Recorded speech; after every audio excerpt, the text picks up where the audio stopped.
Tomboko lasy tomboko vavy, ny oram-panala no tsy azo sakanana, ny avandry raraka no tsy azo toanana, fa ny fotoan-tsarotra kosa na fotoa manahirana aza raha miakabohitra ireny lavo, raha miditra andapa resy, raha tsy enain'ny fiombona-po sy ny firaisan-kinantsika malagasy. Koa amin'izany ary ny afatra ampitaina etona hialohavan'ny azafady arahin'ny fialan-tsiny. Manaraka izany isaorana ny tombom-pahary, nanome antsika tombon'androm-pahavelomana, ny tsimbona ahalavorary izao hetsika izao. Ho antsika malagasy namana rehetra kosa, mifanakaiky fohy isika, mifanila na dia sarahin'ny elanelan-tany aza, koa manolotra ny arahaba ho antsika tody sapanana ny rim-piatoana ka ny ren-doza ny difina tambo araka ny fitenenana hoe izay tonga ihany no arabaina. Miaraba antsika manaraka izao fotoana izao. Voalohany indrindra dia tsaroana itona ireo malagasy nodimandry tamin'ity arety mandringana ity. Ando ny aina ka tsofin'ny rivotra dia maina, zavona ny aina ka tanin'ny andro dia lasa, fa ny any sisa tavela dia ny fahatsiarovana.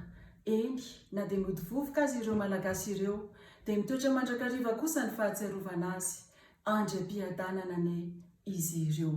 Ho an'ny fianakaviana izay nilaozany kosa, malagasy iray ihany isika, silakay ianareo, tapakay ianareo, ny silabato mantsivato, ny tapakazo azo ary ny podiby vy.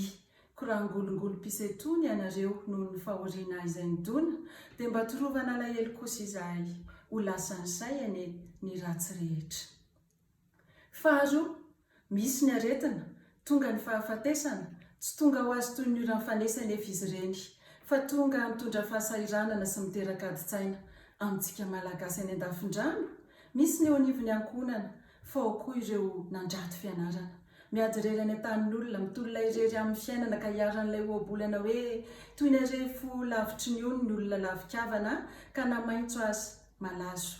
Ao koa ny eto an-tanindrazana izay mitolona amin'ny fahatrana, ampin'ny valanaretina, lalatsarotra andiavintsika, mamakivaky izany ny isam-baravarana, aza-kivy fa fomba ny volana ny mazava malokila, fa ny fanantenana no ambaran'izany.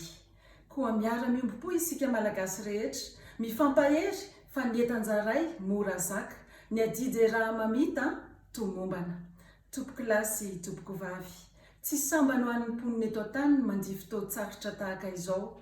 Efa nampikaikikaiky ny olona ny peste noire tamin'ny taon-jato faha 1400, nitondrana faisana ihany koa ny gripa espaniola taty aoriana, ary na ny teto amin'ny tanintsika aza dia efa nandripaka olo-maro ny tazo be.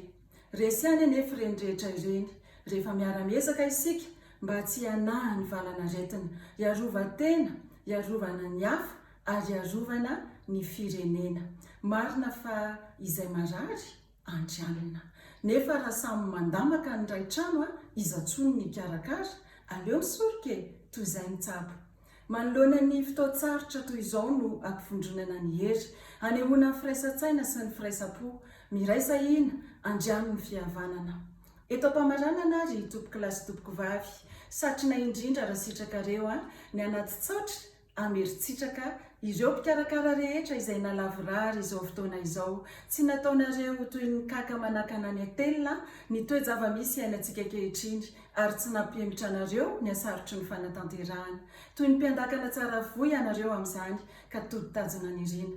Ho antsika malagasy rehetra kosa, mahereza fa tsy misy maozatra tsy laitry ny vitrika, tsy misy sarotra tsy azo resena, tsy misy ririnina natao tsy hisafa, ary na ny ora mikija aza natao hitsahatra, ny arety mandringana natao ho lefy, fa mandalo avokoa ny zavadrehetra.